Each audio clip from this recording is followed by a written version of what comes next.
L'air marin, une ville portuaire, des petites rues pavées, des maisons en bois brûlé et surtout d'incroyables souvenirs. Voilà exactement l'ambiance de la vidéo d'aujourd'hui où l'on va partir sur les traces de la création du 3e plus gros succès du studio Ghibli au box-office japonais. Un film qui parle d'un petit garçon et d'une petite fille, de l'amour et des responsabilités, de l'océan et de la vie.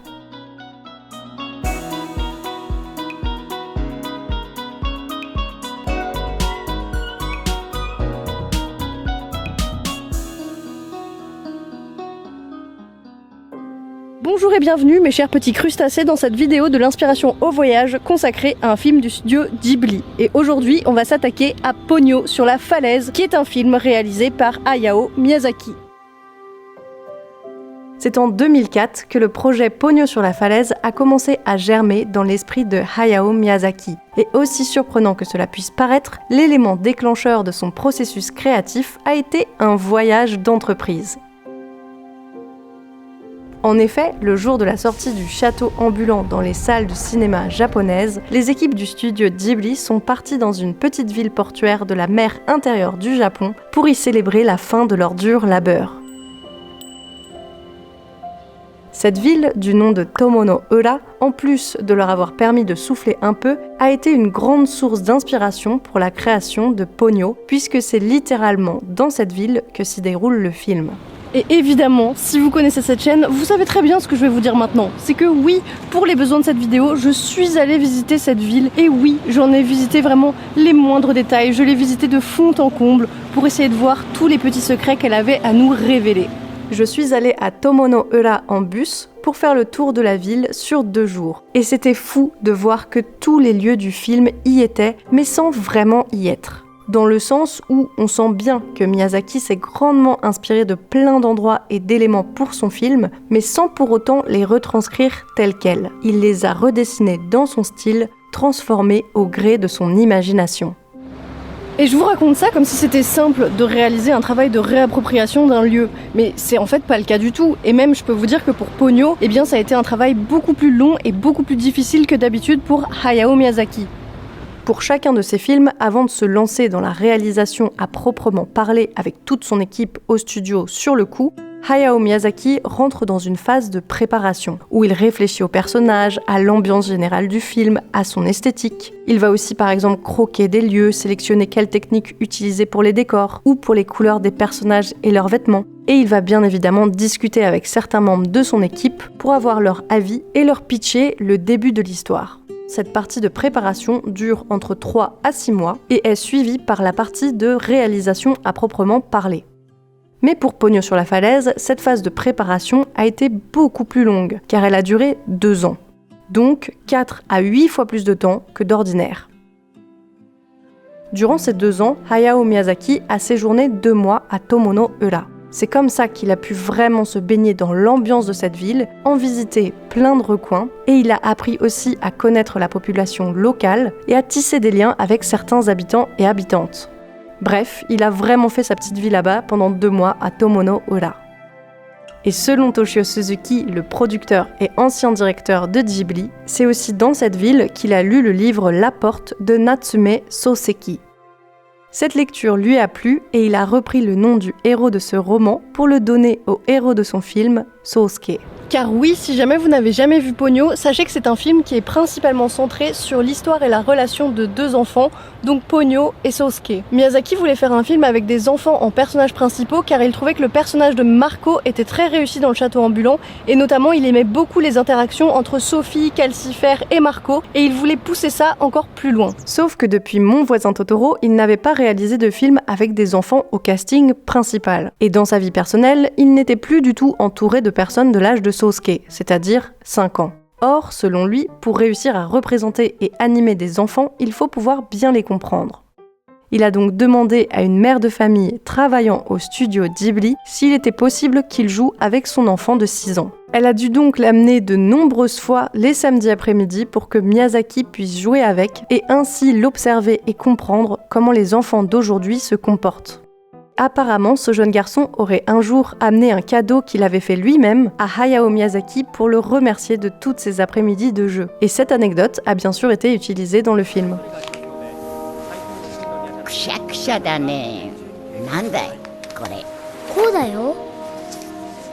D'ailleurs, le personnage de Toki est comme beaucoup de personnages féminins de l'univers de Miyazaki, inspiré de sa propre mère. Celle-ci est morte quand Miyazaki était jeune à cause de la tuberculose. Aujourd'hui encore, elle a l'air de toujours obséder le réalisateur d'une façon ou d'une autre.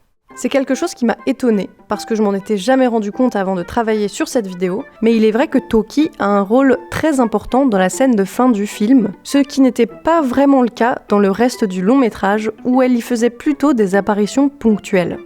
Et cela peut s'expliquer peut-être par le fait que quand la partie réalisation du film de Ponyo sur la falaise a commencé, Miyazaki n'avait pas du tout en tête la fin de l'histoire. Il a dessiné au fur et à mesure son storyboard qu'il présentait à son équipe petit bout par petit bout. Et pour la scène de fin de Ponyo, il est resté bloqué un long moment avant de faire avancer l'histoire car il ne savait pas du tout quel rôle donner à Toki. Finalement, il a décidé de donner à la représentation de sa mère un rôle décisif. Elle est tellement inquiète pour Sosuke qu'elle se lève inconsciemment de son fauteuil roulant pour aller le sauver et se précipite pour l'enlacer. En travaillant sur cette vidéo, j'étais assez surprise d'apprendre que ce n'était pas Lisa, la mère de Sosuke, qui était inspirée par celle de Miyazaki. Mais en y regardant de plus près, c'est vrai que Lisa est une mère bien plus contemporaine que toutes celles qu'il a représentées dans ses films précédents. Elle ne pouvait donc absolument pas être le reflet de sa propre mère. Lisa est une femme qui est très tactile avec son enfant, qui est très vive, c'est une femme active. C'est elle par exemple qui emmène son fils à l'école et qui fait les courses et qui travaille.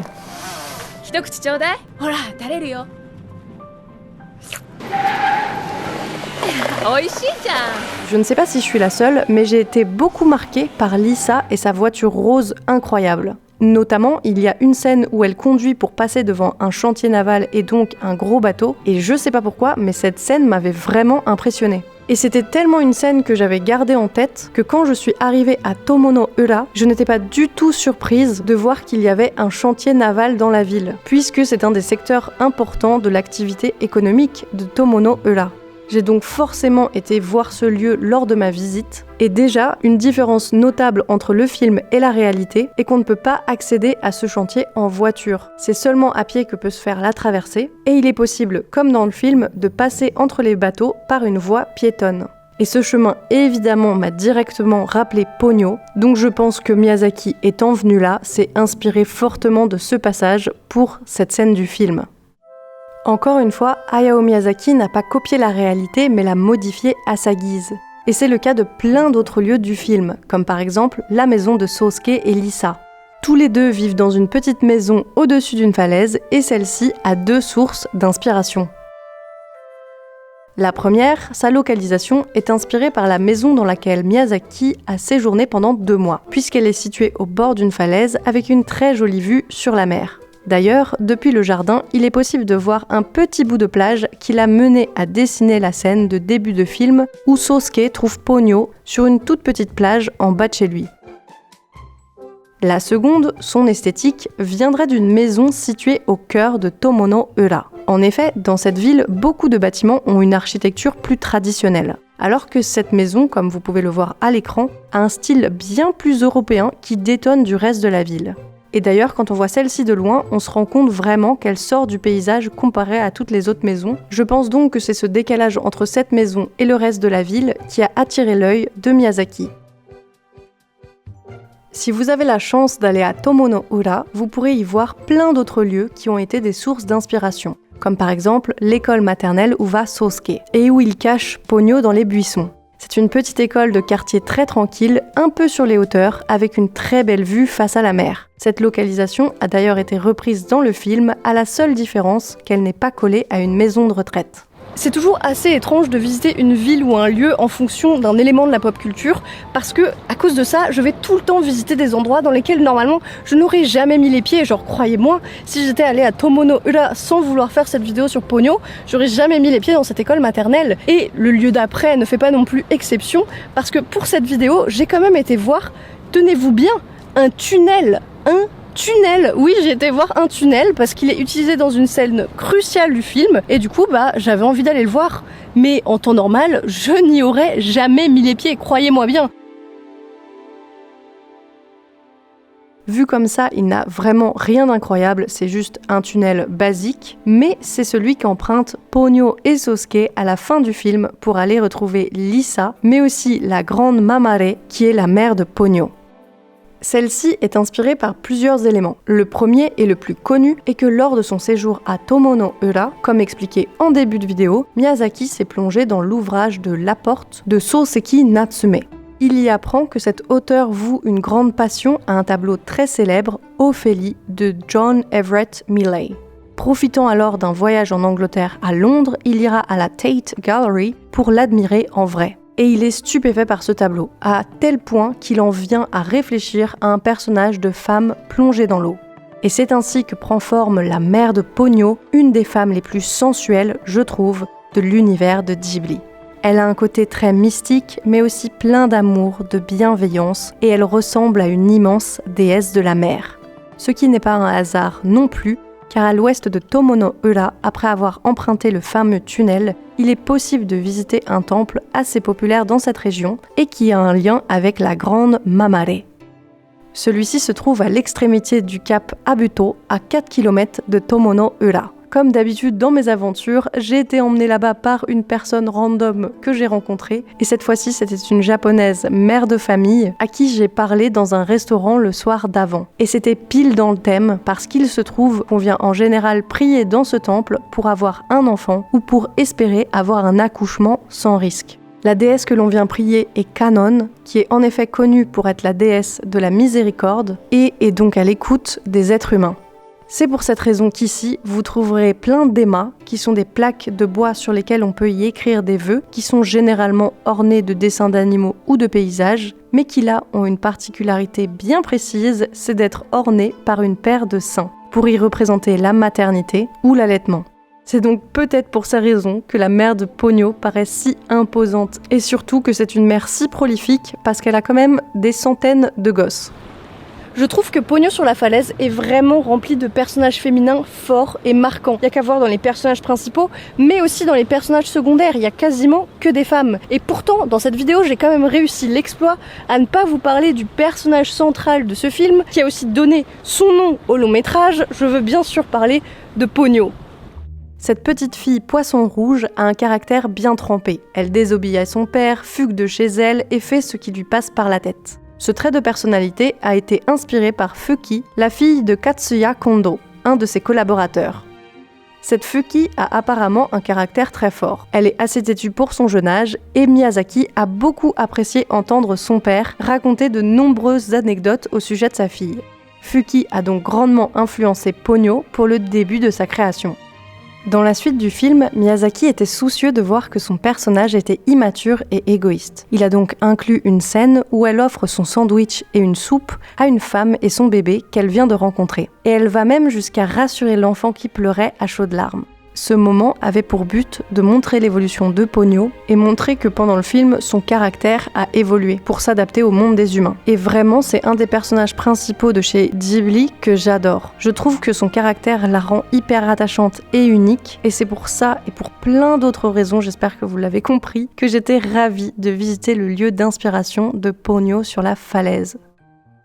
Je crois que je l'ai pas encore dit dans cette vidéo, mais en fait, c'est pas mon premier voyage à Tomono-ura. Non, c'est mon second. Et franchement, ça me fait tellement quelque chose de revenir ici, parce que la première fois que j'y suis allée, je savais pas du tout que c'était la ville en rapport avec Ponyo. En plus, ce genre d'informations, il y avait pas encore en anglais ou en français sur internet. Et donc, on m'a emmené là par hasard, parce qu'en fait, j'ai trouvé des Japonais qui m'ont hébergé, et je leur ai expliqué que j'étais fan de Hayao Miyazaki, et comme on n'était pas loin dans la région, ils m'ont dit, si tu veux, on t'emmène dans un endroit, et tu verras, ça va être une surprise. Et donc, ils m'avaient emmené à Tomono-ura, et vraiment, j'avais gardé de ces souvenirs-là, mais une saveur tellement particulière parce que j'avais tellement aimé la ville, j'avais tellement aimé l'ambiance, les personnes, et puis c'était vraiment un choc en fait d'arriver dans cette ville-là. Donc voilà, là ça me remplit de joie d'être à nouveau de retour ici. Donc pour ma deuxième visite de cette ville, vu que je venais avec l'idée de réaliser cette vidéo, je suis directement allée à l'office du tourisme pour y déposer mes affaires et leur expliquer mon projet. Le personnel y était tellement adorable qu'un des employés s'est décidé à m'amener faire le tour de la ville. C'était la première fois qu'il faisait ça et il m'a guidé vraiment au pas de course pour me montrer tous les lieux possibles qui ont pu inspirer Miyazaki. Il m'a raconté de nombreuses anecdotes que j'ai pu inclure dans cette vidéo. Donc vraiment merci à lui pour ça. Mais surtout, il m'a emmené voir la maison dans laquelle Miyazaki a séjourné.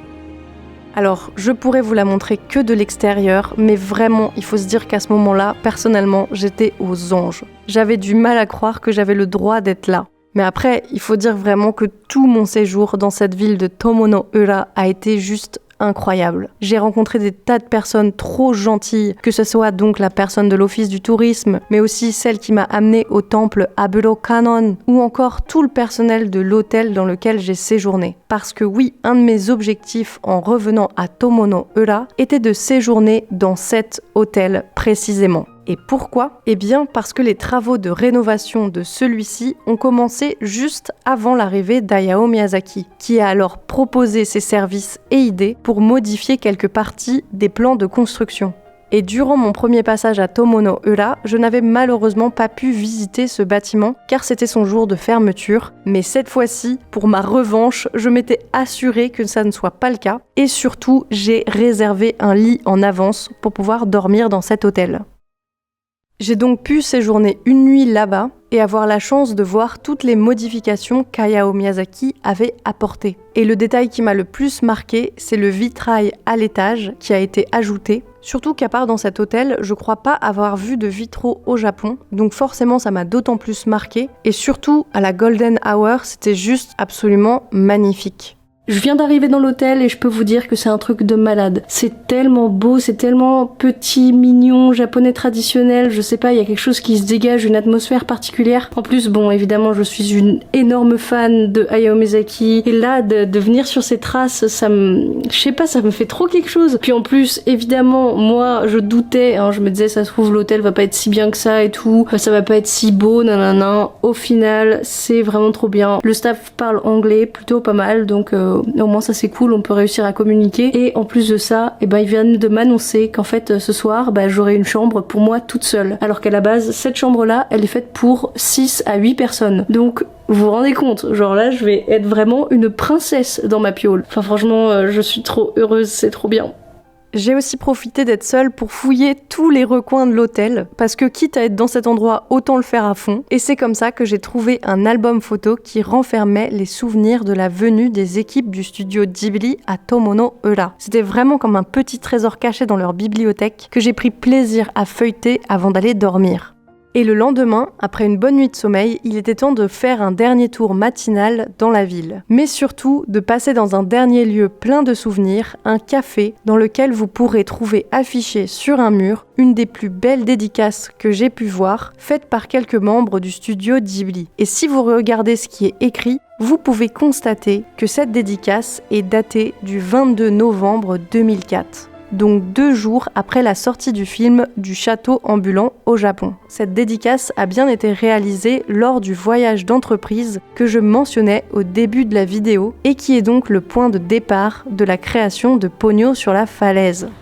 Et en fait, depuis tout à l'heure, peut-être que vous vous demandez pourquoi est-ce que je vous parle de cette dédicace, mais pour moi, elle a une symbolique bien spéciale. Parce qu'en fait, il faut savoir que lors de mon premier voyage dans la ville de Tomono-ura, je suis allée dans ce café trop mignon, complètement par hasard, et il s'est avéré que j'ai discuté avec la patronne pendant un petit moment. Franchement, on a bien accroché, on a bien parlé et tout, elle était vraiment trop sympa. Au bout d'un moment, elle m'a regardée, elle m'a dit « Écoute, je vais te chercher un de mes trésors. » Et elle s'est ramenée avec un espèce de grand carton à dessin qu'elle a ouvert et dedans il y avait plein de croquis réalisés par Hayao Miyazaki, donc des croquis d'extérieur et d'intérieur de son établissement qu'il lui a offert. Et vraiment j'étais trop touchée qu'elle me montre ça, c'était incroyable. Du coup on a bien discuté, on a bien parlé, elle m'a donné plein de détails et tout de sa venue, enfin c'était trop intéressant. Mais surtout à la fin de notre discussion, elle m'a offert quelque chose, alors elle m'a répété 150 fois ce n'est pas l'original, mais elle m'a quand même donné une photocopie de la dédicace qu'elle a dans son établissement. Et ça peut paraître tout con parce que maintenant on peut trouver cette dédicace un peu partout, enfin tout le monde peut réaliser ça en la photocopiant depuis chez soi, mais le fait que ça soit cette dame qui possède cette dédicace qui m'ait donné cette photocopie, ça en fait quelque chose de trop précieux pour moi, parce qu'à chaque fois que je la regarde, je repense à tout mon voyage à Tomono-ura, du coup maintenant mes 2 voyages là-bas, ça me rappelle tous les souvenirs que j'ai dans cette petite ville, ça me rappelle tous les gens que j'ai rencontrés, c'est vraiment des souvenirs précieux pour moi dans cette petite ville, donc voilà pourquoi je voulais vous en parler. C'était avec cette anecdote que je voulais finir, car personnellement, c'est la raison principale qui m'a fait revenir à Tomono-ura et qui m'a fait d'autant plus m'attacher à ce lieu. J'espère donc avoir réussi à vous transmettre une partie des secrets de ce village portuaire qui a été le lieu de maturation de l'histoire d'une petite femme poisson.